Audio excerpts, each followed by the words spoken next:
Hey guys, in today's video I'm going to show you the top 3 worst volley tips and explain why they will not improve your volley and what you should be doing instead. And one tip that could cause harm on your volley is to not take your racket back.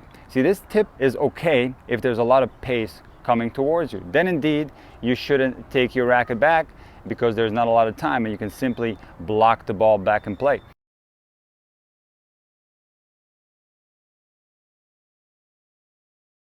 But what do you do when there's no pace coming at you? Well, then indeed you do need to take your racket back, but it's not a normal take back like you would have on your forehand or your backhand. It's what I call a lag. So this is how it's going to work. So just imagine me volleying in this direction. So I'm not going to take my hand back as I'm doing this take back. I'm simply going to lag the tip of the racket behind my hand. And now from here, we're going to go into the contact and then freeze the racket.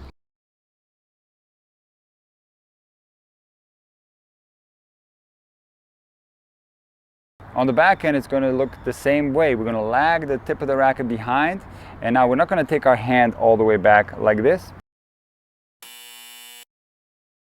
Simply lag the tip of the racket behind and then go into the contact in this way.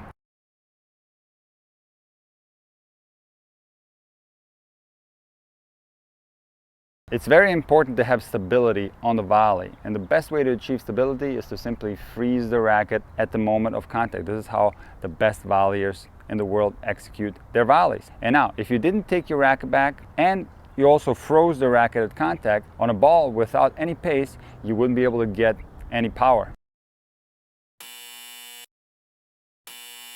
And what would happen is that the ball would just sit there in the middle of the court and it would be a really ineffective volley.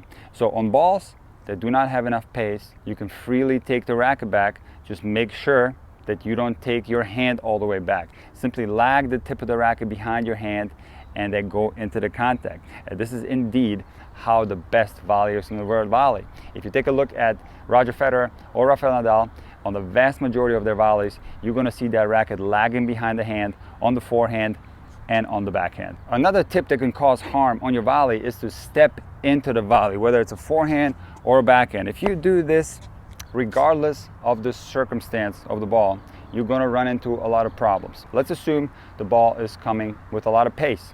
Now, it makes absolutely no sense to step into a ball like that. We are simply going to wait for that ball and we can deflect it back in play. And we might be moving laterally across the body like this, or we might be moving laterally across on the backhand, but we really do not have to go towards a hard ball like that.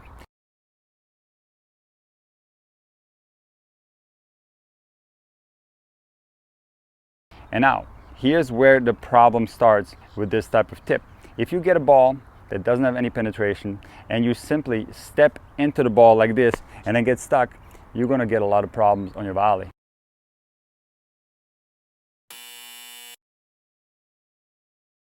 And what all balls without penetration have in common, whether it be a low slice or kind of a dipping topspin ball or a flat dink shot that's very slow, is they don't have any penetration, and you're likely not going to be able to be in the right position with just one step. So what you need to do on balls like that, you need to transition through the volley. So one step is not enough. You need to continue going through the volley with at least 2 steps. So it looks something like this. Yes, you will be stepping in initially, and that step is going to occur in transition where the contact is made. So in other words, we're going to make contact and then land, but then make sure that you continue going so that you can keep your balance.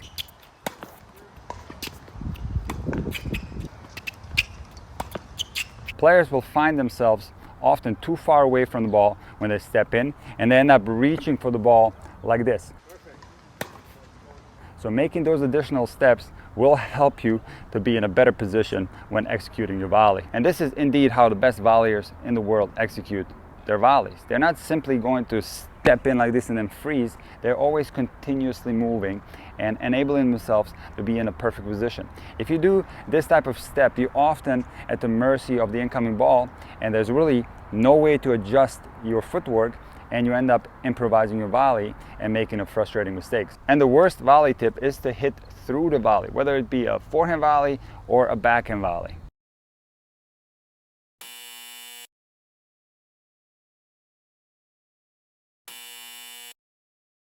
This is possibly the #1 mistake at the recreational level, and players often are spraying the volleys long if they indeed hit through the volley. What you have to do instead is the exact opposite. You have to realize that the volley is a deflective shot. We are deflecting the ball back in play. So what you have to do is, whether you're lagging the racket behind or not, you have to picture a freezing of the racket at the moment of contact on the forehand and on the backhand.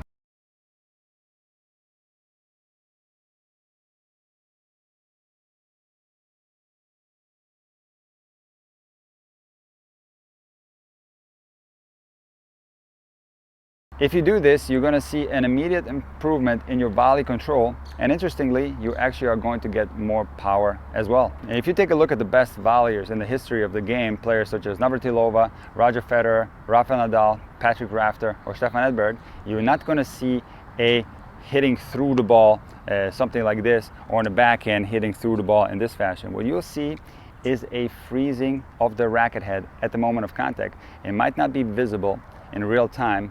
It might only be visible in slow motion, because what happens on the volley is that, let's say the player lags the racket behind and comes into the contact, the freezing occurs right there, but then once the ball has left the strings, the racket will often continue going across the body like this, and it's very similar on the backhand. The player will lag the racket behind, he'll freeze it at the moment of contact, and the racket often continues going across the body like this.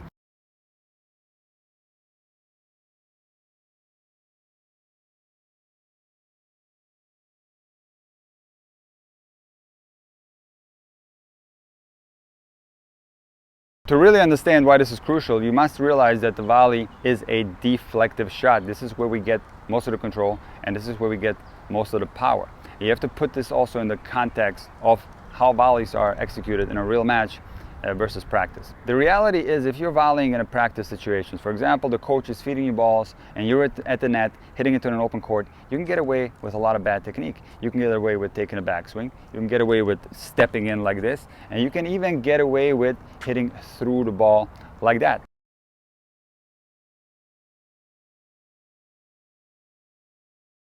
Once the match situation occurs and you're trying to do this while transitioning to the net, or you're laterally stretched out, and also you have to make sure that you hit a really good quality volley or you're going to get passed, now things get a lot more difficult.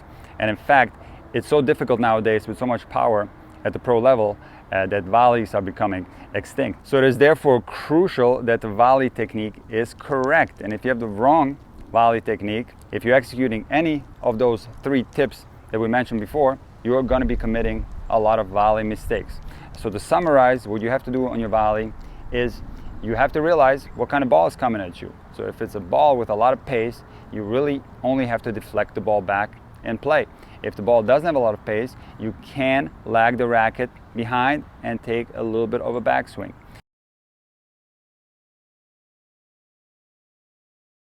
When it comes to stepping in, you have to realize again what kind of ball is coming at you. With a lot of pace, it's unnecessary to step towards the ball. You can simply wait for that ball and deflect it back in play. If it's a ball that you have to close in on transition, you can't do it with just 1 step. You have to do it with multiple steps. And my tip is that you take at least 2 steps after making contact with the ball. And most importantly, do not hit through the ball on the volley. While you might be able to get away with this in easy matches, let's say, or in practice situations, when you really get pushed at the net and you have to come up with great volleys, this will not work and you will commit a lot of mistakes. What you should do is the exact opposite. Do not hit through the ball, but simply freeze the racket at the moment of contact, deflect the ball back in play. If you combine this with lagging the tip of the racket behind, you will not only get more control, but you will also get more power.